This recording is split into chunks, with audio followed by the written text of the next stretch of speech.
본문의 말씀을 가지고 백부장이 가진 믿음이라는 제목으로 말씀을 전하겠습니다. 우리 한번 따라합시다. 백부장이 가진 믿음. 예. 예수님께서 가버나움으로 가시던 길에 한 백부장을 만났습니다. 여기서 백부장이란 100명의 군사들을 거느린 지휘관을 말합니다. 예수님과 이 백부장이 대화를 나누는 가운데에 예수님은 그의 이야기를 듣고 놀라셨어요. 놀라셨고 그를 향해서 이만한 믿음을, 이 같은 믿음을 이스라엘 사람들 중에서 내가 보지 못하였노라, 그렇게 칭찬해 주셨습니다. 그래, 가자, 내가 너의 종을 고쳐주겠다. 그러면서 이제 그의 간구를 응답해 주시는 모습이 오늘 본문에 자세히 나와 있습니다. 왜 예수님께서 이만한 믿음을 가진 사람을 발견하지 못했다, 내가 찾은 적이 없다, 본 적이 없다, 그렇게 말씀하셨을까? 여기서 이만한 믿음이라고 하는 것은 토사우텐이라고 하는 말인데, 그렇게 큰, 그렇게 위대한 이라는 의미가 있어요. 오늘 여러분의 믿음이 어떤 믿음이 되어야 됩니까? 위대한 믿음이 되기를 간절히 축원합니다. 백부장이 고백을 했는데 그 고백 가운데 어떤 말씀을 들으시고 놀라셨을까? 첫째는요, 배려하는 믿음이었어요. 따라합시다. 배려하는 믿음입니다. 유대인이 이방인의 집에 들어가는 것은요, 율법을 어기는 일입니다. 갈 수가 없어요. 그래서 성경을 읽다 보면 베드로도 마찬가지고 바나바도 마찬가지고 이방인의 집에 들어갈 때는 눈치를 살펴봤어요. 유대인들이 없나 있나 하면서 동족이 있으면 이방인 집에 안 들어가요. 같이 식사를 하지도 않아요. 같이 앉지도 않습니다. 그렇게 이스라엘 백성들은 이방인에 대해서 마치 짐승처럼 생각했다, 그 말이에요. 그래서 유대인의 감사의 조건 중에 3가지를 감사했다 그러잖아요. 하나는 내가 여자로 태어나지 않은 것을 하나님 감사합니다. 그리고 종으로 태어나지 않은 것을 감사합니다. 그렇게 했는데요. 그리고 3번째는 이방인으로 태어나지 않은 것을 감사합니다. 자기들은 선택받은 민족이라고 하는 그런 확신이 있었기 때문에 아주 그 이방인들을 우습게 여겼어요. 대화도 앉지 않고 그 집에 가는 것을 죄악으로 생각했다, 그 말이에요. 제가 왜 이 말을 하냐면 여기서 백부장이 뭐라 그랬어요? 내 집에 들어오는 것을 내가 감당하지 못하겠습니다 그랬죠. 그것은 예수님에 대한 배려예요. 그 지붕 아래로 주님을 모신다고 하는 것은 주님에게는 수치가 아닙니까? 주님에게는 수치가 아닙니까? 감당할 수 없습니다. 그런 의미가 있어요, 거기에. 그러니까 여러분, 여기에서 예수님에 대해서 미리 배려해드리는 그런 믿음이, 그런 마음이 여기서 묻어난다, 그 말입니다. 이 말은 다시 말하면 공감하는 능력이에요. 배려하는 마음이 있다는 것은 그 사람의 생활과 그 사람의 마음과 상태를 어떻게 해요? 공감할 줄 알았다는 거예요. 산모가 이제 버스를 타고 이렇게 가고 있습니다. 어떤 의자 앞에 이렇게 손잡이를 잡고 있는데 거기 앉은 사람이 생전 일어날 생각을 안 해. 그러면 뭐가 없는 거예요? 배려하는 마음이 없는 거죠. 공감하는 마음이 없는 거예요. 아, 저 사람이 배가 이렇게 불러서니까 얼마나 힘들까. 그리고 이제 일어나 주는 게 배려하는 마음이에요. 근데 또 반대로 이 앉아있는 사람도 너무 힘든 거지. 앉아있는 사람도 너무 힘들 때가 있어요. 지쳐가지고. 그리고 다리가 어떻게 다쳐가지고, 그래서 일어날 수 없는 상황이 또 있는 거예요. 그러니까 우리가 겉모습만 보고, 아, 저 사람이 이렇게 하면 안 된다, 저렇게 하면 안 된다, 이렇게 판단할 수 없는 거예요. 그러니까 그 사람의 입장에 되어 봐야 되는 겁니다. 이게 배려하는 마음이에요. 배려하는 마음이에요. 어떤 아이가 전철을 타고 가는데요. 어떤 아이 두 명이서 막 전철 뛰어다니면서요, 막 노는 거야. 소리를 지르면서 밖을 보면서 깔깔대고 웃기도 하고 막 그러는 거야. 그러니까 거기에 있는 승객들이 저 아버지는 왜 애들이 저렇게 까불고 돌아다니는데 그냥 놔둘까? 그렇게 막 욕을 했어요, 사람들이 속으로. 막 욕을 했어요.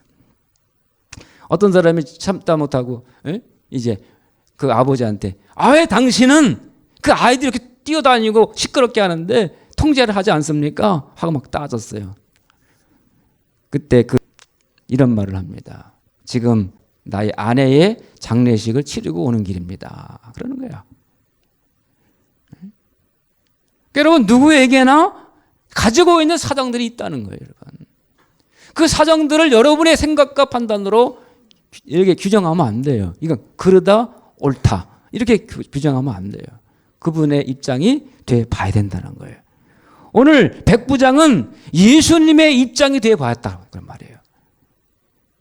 예수님은 유대인입니다. 나는 뭐예요? 이방인입니다. 그러니까 유대인이 이방인의 집에 들어오는 것을 내가 감당할 수 없습니다. 그렇게도 해석할 수 있다는 그 말이에요. 그렇게도.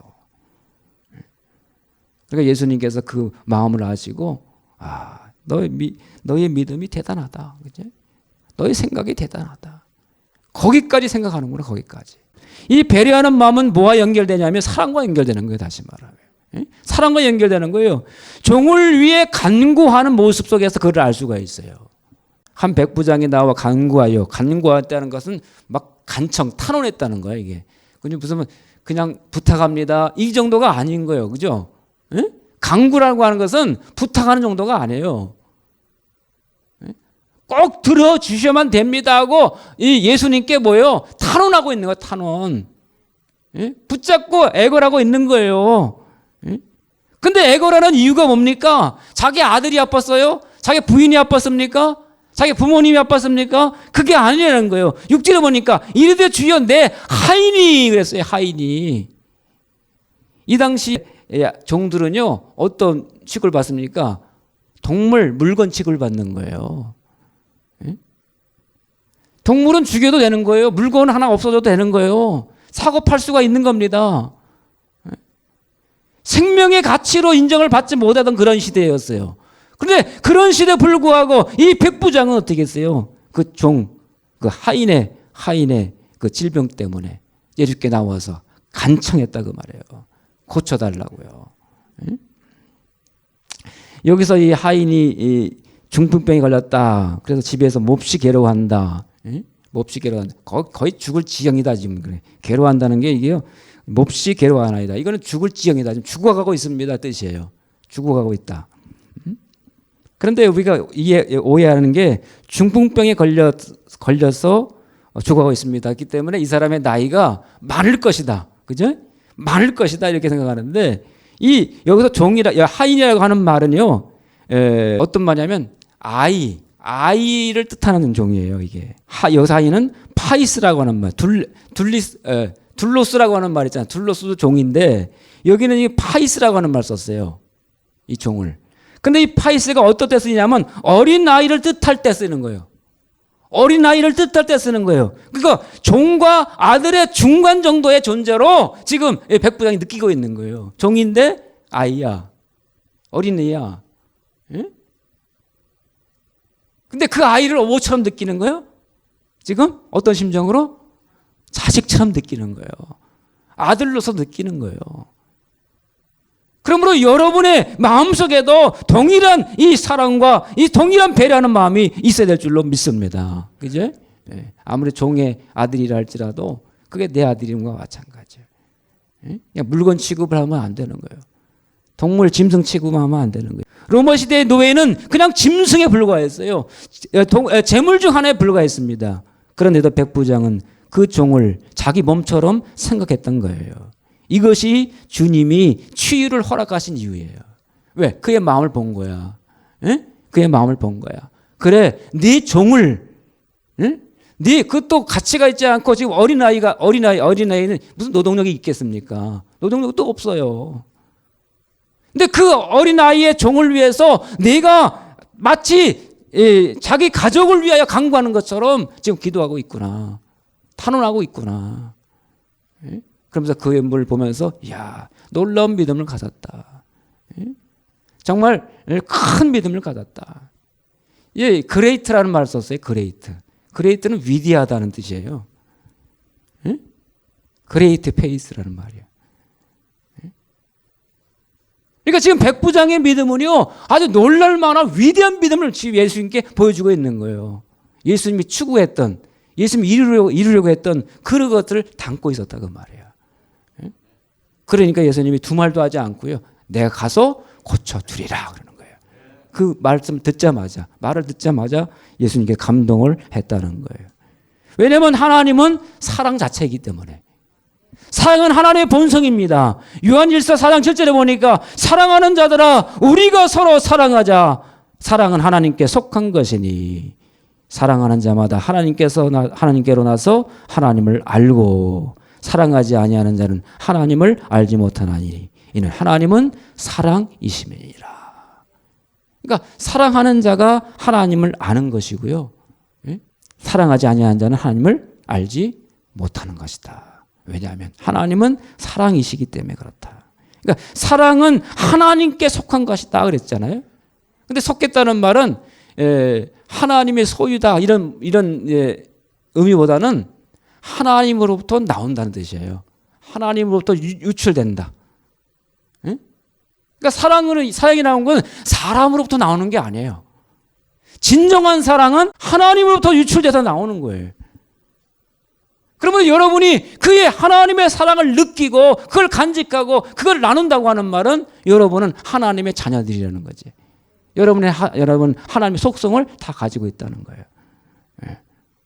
그러니까 예수님에게 있었던 이 사랑의 속성, 우러났던 이 사랑의 속성이 지금 누구에게? 백부장에 있었던 겁니다. 이 국률의 마음, 배려하는 마음이 백부장에 있었던 거예요. 그래서 백부장이 이제 예수님이 흔쾌히 치유를 허락해 주셨다는 거예요. 여러분 아실 겁니다. 예수님 12제자 가운데 가장 오래 살았던 젊었던 그런 제자가 있었어요. 요한이라고 하는 제자가 있었어요. 그런데 이 요한이 설교할 때마다 어떤 제목을 가지고 설교하냐면 형제들아 서로 사랑하자. 설교 강단에 올라가기만 하면 형제들아 서로 사랑하자.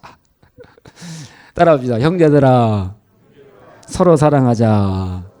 이 설교만 계속하는 거예요. 이런 걸 계속하는 걸 뭐라 그래요? 노래도 같은 노래만 부르는 걸 뭐라 그래요? 그 사람의 몇 번이라 그래요? 18번지. 왜 18번이라고 하는지 모르겠어요. 모르겠는데 하여튼 사도 요한의 설교의 18번지는 뭐입니까? 형제들아 서로 사랑하자. 이런 뜻이 이거예요. 하도 제자들이 들으니까 지겨운 거예요. 그런데 어느 날 사도 요한이 어떻게 밤모섬에 유배가 됐네. 잡혀갔네. 그리고 거기에서 이제 고난을 막 겪고 죽을 똥살똥 지내다가 풀려났어요. 풀려나가지고 이제 교회로 온 거예요. 교회 와가지고 이제 걸을 수도 없습니다. 늙어가지고 연세 있고 노쇠해가지고 걸을 수 없어요. 그러니까 제자들이 그의 젊은 제자들이 양쪽에 팔을 탁 이렇게 부축해가지고 의자에 탁 앉혀 드린 거예요. 그리고 이제 설교 시간이 돼가지고 설교단에 이렇게 세워 드렸어요. 그러면서 귀 속에다 대고 선생님 오랜만에 오셨으니까 고난도 다 겪으시고 그리고 오셨으니까 새로운 말을 좀 증거해 주세요. 그랬어요.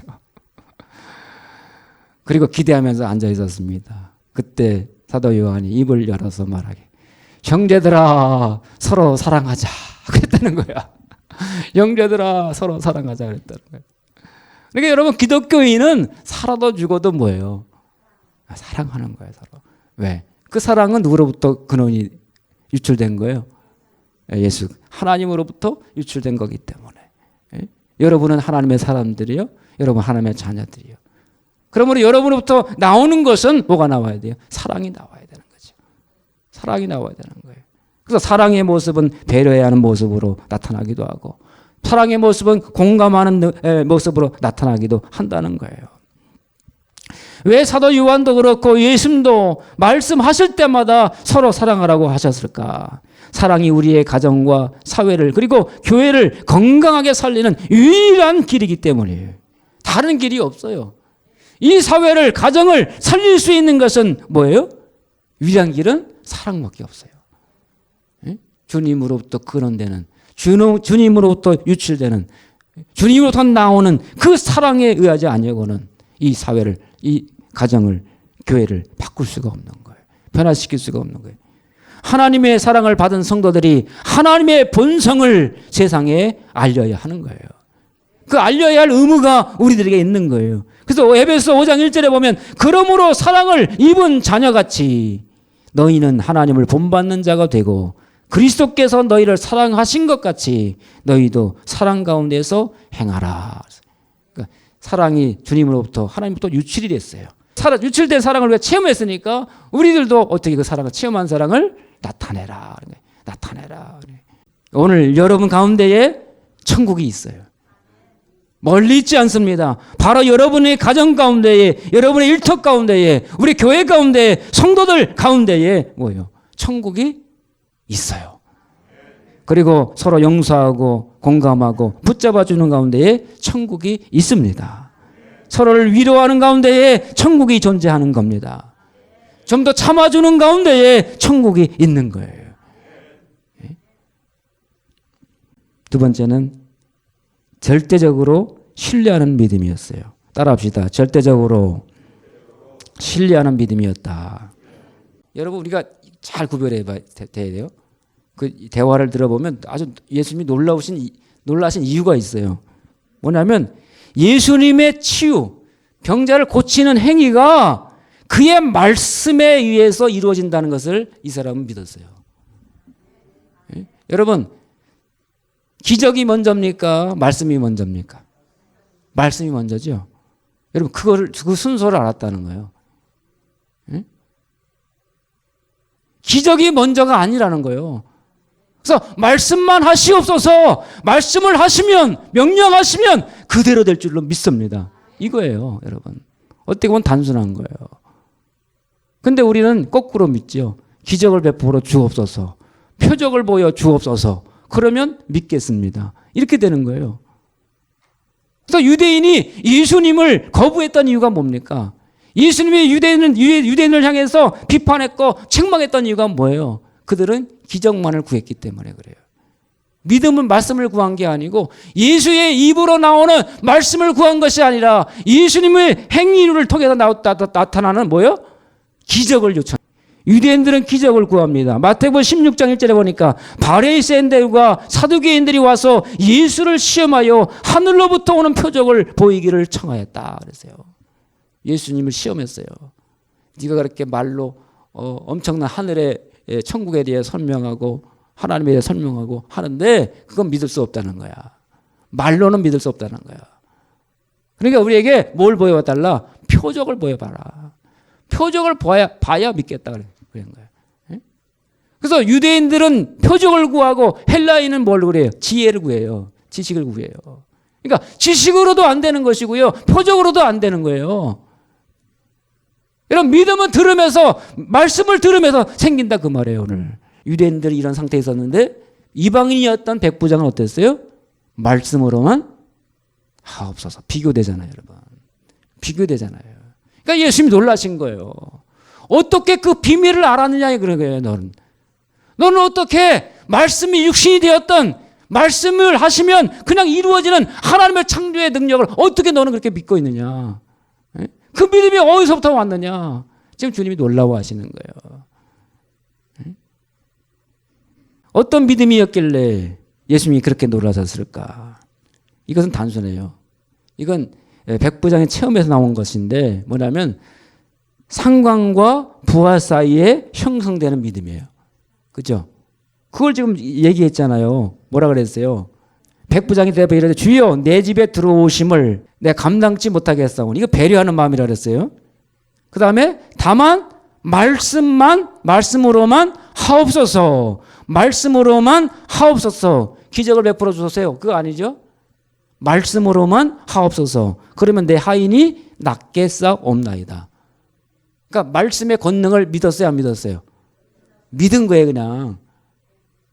근데 그거는 어디서부터 비롯됐는가? 9절에 보면 이유가 나와요. 나도 남의 수하에 있는 사람이요. 남의 수하에 있다. 여기 수하라는 건 권능을 말해. 권능, 권세. 다른 사람의 권세 아래 있다는 거예요. 그러니까 백부장은 어떤 권세 아래 있어요? 천부장 권세 아래 있는 거야. 천부장은 누구 권세 아래 있어요? 예. 거슬러 올라가면 왕의 황제의 권세 아래 있는 거예요. 그러니까 황제가 시키면 100% 어떻게 해야 돼요? 순종해야 돼요. 천부장이 시키면 그대로 순종해야 돼요. 그러니까 백부장이 만약에 병사들에게 명령하면 네, 군사들은 그 말에 순종해야 되는 거잖아요. 단순한 겁니다. 이게 원리가. 그러니까 나도 남의 권세 아래에 있는 사람이요 내 아래에도 군사가 있으니 이더러 가라 하면 가고 저더러 오라 하면 오라. 가라 오라는 뭐예요? 뭘로 형성되는 거예요? 말로 형성되는 거죠. 명령. 말로 명령하는 거예요. 그러면 그대로 된다는 거예요. 여러분 이 단순한 믿음이 여러분 오셨습니까? 이걸 가지게 되면 놀라운 일들이 일어난다 그 말이에요. 네? 이 사람은 군인의 그 생활 속에서 이걸 깨달은 거야. 자기 실생활 속에서. 상관이 명령하면 나는 순종해야 됩니다. 다른 이유가 없어요. 네? 뭐 내가 이게 된다 안 된다 이거 상관없어요. 위에서 명령하면 어떻게 되는 거예요? 그냥 순종하면 되는 거야. 그러니까 지금 그것을 보여주고 있는 거예요. 나도 남의 권세 수하 아래에 있는 사람이요 내 아래에도 군사가 있으니 이더러 가라 하면 가고 저더러 오라 하면 오고 내 정도로 이것을 하라 하면 하나이다. 하나이다. 여러분 이것에 이 믿음을 보여줬던 사람이 누구예요? 아브라함이에요. 그러니까 지금 여기에서 예수님이 아브라함의 믿음을 보고 있는 거예요. 아브라함이 갈 바를 알지 못하고요. 75세가 됐어요. 75세면 모든 것을 꿈을 잃어버릴 시대예요. 정리할 시기입니다. 근데 엉뚱하게 하나님이 나타나셔가지고 하나님이 뭐라 그래요? 야, 너 75세 마감할 그런 나이인데 아니다. 지금부터 시작이다. 지금부터 시작이야. 내 본토 아비집, 친척 아비집을 떠나서 내가 너희가 지시할 땅으로 가라. 그런데 그 길을 가려면요. 몇천 킬로를 걸어가야 돼. 몇천 킬로를 걸어가야 돼. 응? 그런데 어떻게 했어요? 그 약속의 말씀. 아브라함은 어떻게 했어요? 순종한 거야. 순종한 거야. 그래서 아브라함을 뭐라 그래? 믿음의 조상이라 그러잖아요. 믿음의 조상이라 그러잖아요. 그러니까 우리의 생각으로는 안 될 것 같아요. 내 몸으로는 안 될 것 같아요. 그런데 상관없어요. 내 몸은 상관없어요. 왜? 나에게 명령하는 그분이 온전하면 되는 거야. 나에게 명령하는 그분의 권세가 있으면 되는 거야. 그죠? 여러분이 있고 없고 높고 낮고 아무 상관없어요. 여러분에게 명령하는 그 명령권자가 대통령이면요. 대통령의 권세가 여러분에게 임하는 거야. 거기에 순종하면 되는 거야 그냥. 그래서 아브라함이 하나님 명령을 듣고요. 그냥 순종합니다. 순종하는 거예요. 그래서 믿음의 조상이 되는 거예요. 그러므로 여러분 말씀을 듣고요. 결단하면 길이 생기는 거예요. 왜? 그 명령권자가 힘을 주시고 명령권자가 여러분과 함께 하시고 명령권자가 이루어 나가시기 때문에 반드시 이렇게 되는 거예요. 그러니까 여러분 이 상상할 수 없는 이 단순한 믿음이 지금 이 백부장을 통해서 고백이 되는 거예요. 그러니까 예수님이 그거를 딱 듣는 순간 야 아브라함의 믿음이 여기 있구나. 후손들은 그 아브라함의 믿음을 다 까먹었어요. 지금요. 뒤에 읽어보면 다 까먹었다는 거예요. 그런데 어떻게 이방인이 그 믿음을 가지고 있는가. 그러면서 주님이 놀라워하시면서 이러한 믿음을 내가 본 적이 없다. 이스라엘에서. 그렇게 칭찬해 주셨다는 거예요. 오늘 여러분과 저의 삶 속에 주님이 명령하시면 아멘. 그죠? 주님이 명령하시면 아멘. 그 명령권자의 신뢰하기 때문에 그분의 권능을 믿기 때문에 당신이 능히 하실 수 있는 분임을 우리는 고백할 수 있기 때문에 우리는 오늘도 순종할 수가 있는 거예요. 그러므로 여러분 하나님의 음성이 들려올 때 말씀이 들려올 때 아멘으로 응답하신 성도들 되시기를 간절히 축원합니다. 주님이 여러분의 명령권자가 되셔서 여러분을 가라 하시는 거예요. 여러분을 치유하시겠다고 하는 거예요. 여러분을 고치시겠다 하시는 거예요. 여러분을 세우시겠다고 하시는 거예요. 오늘 그 주님의 음성이 여러분에게 들려오시기를 간절히 축원합니다. 백부장은 자신을 주님의 종으로 부하로 여겼던 거예요. 여러분은 주님의 뭐예요? 부하다. 주님은 여러분의 대장이다. 그죠? 주님은 여러분의 대장이신 거예요. 그리고 대장이 시키면 쫄병은 그냥 드는 거예요. 나는 쫄병이에요. 쫄병에게 무슨 의견이 있겠어요? 됩니다, 안 됩니다, 무슨 의견이 있겠어요? 시키면 하면 되는 거죠, 여러분. 이게 여러분에게 과하게 들릴 수도 있어요. 그러나 그런 믿음도 있다는 거예요. 그런 아브라함과 같은 믿음도 있다는 거예요. 조건을 가리지 않는 믿음도 있다는 거예요. 상황에 걸리지 않는, 상황의 한계를 뛰어넘는 그런 믿음도 있다는 거예요. 여러분, 그것을 오늘 회복하시기를 간절히 바랍니다. 그러므로 여러분, 오늘 하나님의 명령권자는 하나님을 만나야 되는 거예요. 하나님의 또 명령이 온다는 것을 여러분 깨달으셔야 돼요. 그러므로 말씀 앞에는 우리의 자존심을 내려내야 되는 겁니다. 주님이 가라 하면 가는 것이고 오라 하면 오는 것입니다. 서라 하면 서는 것입니다. 오직 사무엘처럼 말씀만 하시옵소서. 주의 종이 듣겠나이다. 주의 종이 듣겠나이다. 내가 듣겠나이다. 주님 앞에 나온 나의 아무개가 주의 말씀에 순종하겠습니다. 그렇죠? 그게 중요한 거예요. 참된 순종은 조건에 상관이 없이 듣는 태도입니다. 그죠? 듣는 태도예요. 듣는 태도가 순종인 거예요. 한 가지 말씀만 드리고 오늘 설교를 마치겠는데, 어떤 교회에 사모님이 있었어요. 근데 그 사모님이 교사였어요, 교사. 어느 날 기도하는데 하나님부터 이런 음성이 들려온 거예요. 아무개 사모야, 아무개 사모야. 너 다니는 교사직을 그만둬라. 그만두고 네 남편 목회하는데 전적으로 도와라. 전적으로 도와라. 그런 음성이 들리는 거예요. 갈등이 오죠. 이분이 19년을 교사 생활을 한 거예요. 이제 1년만 채우면, 그리고 1년만 채우고 그만두면 이제 연금이 나오는 거야. 그래서 이제 이분이 이제 너무 아쉬우니까 목사님들한테도 상담하고 막 이랬어요. 저도 들었어요. 상담을 하는 걸. 근데 제 생각에는 뭐라고 조언했을 것 같아요. 그건 아닌 것 같은데요. 잘 생각해 보세요. 1년만 더 하시면 연금을 타시는데 1년만 더 하시면 되는데 잘못 들은 거 아닐까요? 잘못 들은 거 아닐까요? 한번 더 기도해 보세요. 그런 하나님이 아닌 것 같은데.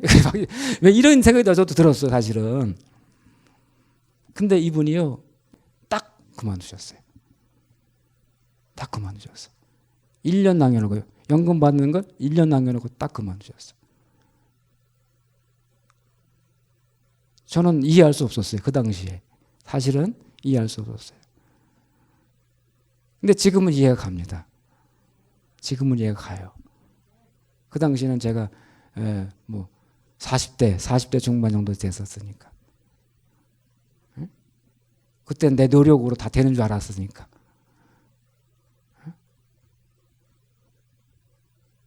그 사모님이 뭐에 순종한 겁니까? 하나님의 말씀에 순종한 거예요. 그 명령권자가 하라면 하는 것이고, 명령권자가 쓰라면 쓰는 것이고, 가라면 가시는 것이고, 더하라면 더하는 것이고, 그 말씀이 하나님으로부터 나왔다는 것을 그가 신뢰한 거예요. 백부장이 절대적으로 신뢰하는 믿음을 가진 것은 하나님으로부터 말씀이 나왔다. 그죠? 명령만 하시면 그건 하나님으로부터 유출되는 거니까 그거는 100% 이루어진다. 네? 여러분, 이 믿음을 우리가 회복해야 될 줄로 믿습니다. 그렇잖아요. 어찌 보면 단순한 것이고 어찌 보면 어려운 거예요. 쉽지 않은 겁니다. 오늘 우리가 끝까지 하나님 편에 서십시다. 불리해도 하나님 편에 서십시다. 그리고 자리를 지키십시다. 좀 손해가 나도 하나님의 기준대로 살아가시기를 바랍니다. 이것이 백부장이 지닌 위대한 믿음이었던